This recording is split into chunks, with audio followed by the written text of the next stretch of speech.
வாழ்வோம் வாழ்விப்போம். மனுஷன் கேட்க மாட்டான். அப்ப காது கொடுத்து கேட்கிற மாதிரி ஒண்ணு இருக்கணும். நமக்கு ஆறுதல இருக்கிறதெல்லாம் கொட்டணும். அப்ப அது யார் இருக்கணும்? கல் நெஞ்சாம இருந்தாதான் முடியும். கலங்காம இருந்து கேட்டுக்கிட்டே இருக்கணும்.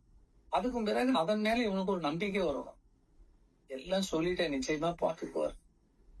அப்ப உங்க நம்பிக்கையில தான் அது ஓடுது.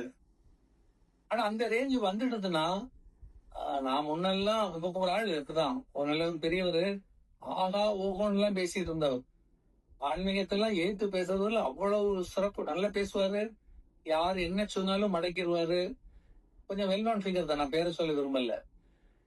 அப்புறம் பாத்தீங்கன்னா முதுமை ஒரு புறம் வந்துச்சு. உடம்பெல்லாம் இப்போ அவ்வளவு செயலாக்கம் இல்லை. கை காலெல்லாம் நீட்ட முடியாது, ரொம்ப வளவளான்னு பேச முடியாது, ஓட முடியாது, படுக்கையில விழுந்தாச்சு.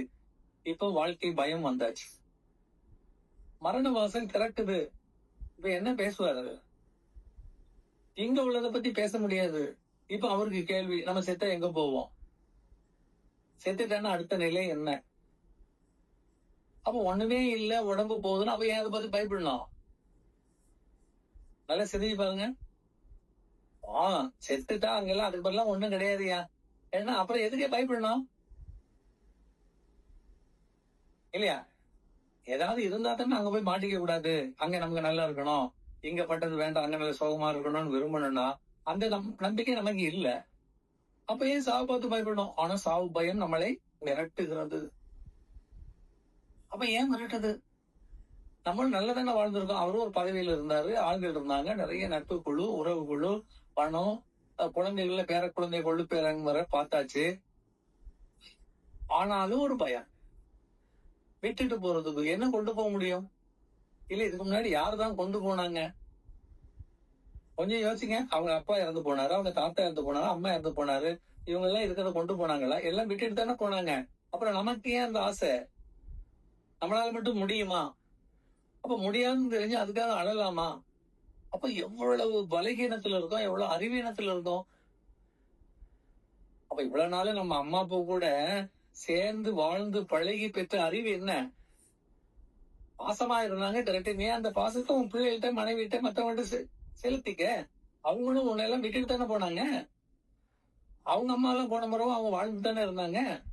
அப்ப இதானே நமக்கு பாடம்.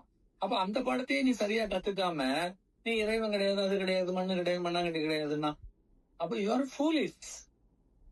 அப்ப சொன்னாலும் ஒத்துக்க மாட்டான். ஏன்னா அவன்கிட்ட இருந்த இதை வச்சு மிரட்ட ஆரம்பிச்சிருவான், இல்ல நம்மள ஒதுக்கிடுவான். ஆனா இப்போ ஒருத்தனும் பக்கத்துல போக மாட்டாங்க, அவனை ஒதுக்கிட்டாங்க.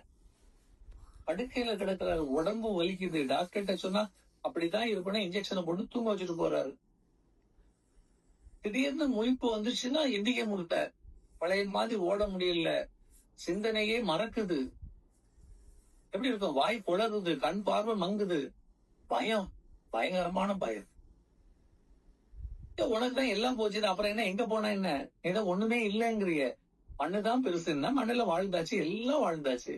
இப்பவும் பேங்க் டெபாசிட் இருக்கு, ஹேண்ட் கேஷ் இருக்குது, ரிலேஷன்ஸ் இருக்கிறாங்க, ஃப்ரெண்ட்ஸ் இருக்கிறாங்க, எல்லாம் இருக்கிறாங்க. அப்புறம் ஏன் பயப்படுற? இல்ல என்ன கொண்டு போக முடியும்? கொஞ்சம் சிந்திச்சு பாருங்க. அப்ப வாழ்க்கை புரிதல் இல்லை. அப்ப இவ்வளவு காலமா அவன் வாழ்ந்தவன் சொன்னதெல்லாம் தப்பு தானப்போ. அவனே இந்த வாழ்க்கையை புரிஞ்சுக்காத போது அவன் அடுத்தவங்கள்ட்ட டிபெண்ட் பண்ணி, அடுத்தவங்கள ஃபோர்ஸ் பண்ணி, வாட்ஸ் த யூஸ்? இப்ப நம்ம ஒரு ஆள்கிட்ட ஒரு ஃபோர்ஸ் பண்ணி சொல்றோம்னு சொன்னா நம்ம அதுல மாஸ்டரா இருக்கும். எந்த கேள்வி கேட்டாலும் அதுக்கு நம்ம பதில் சொல்லணும். எந்த காலத்திலயும் அதை விட்டு மாறாம நிக்கணும். அதுதான் திறம். ஐயா நேத்து நான் அப்படி சொன்னேன், இப்ப அப்படி இல்லைங்க, இப்ப மாறிட்டேங்க. ஏன்னா உங்களை ஃபாலோ பண்ண முடியாது. ஃபாலோ பண்ணுவான் ஆதாயத்துக்காக, but it's not a true way. நல்லா சிந்திச்சு பாரு. நமக்கு தெளிவு வேணும். ஆன்மீகமோ நாத்திகமோ, வாட் எவர் இட் இஸ், ஆத்திகம் நாத்திகம் எதுவாக இருந்தாலும் உன்னுடைய அனுபவத்தில் அது என்ன பண்ணும், வெளிப்படும்.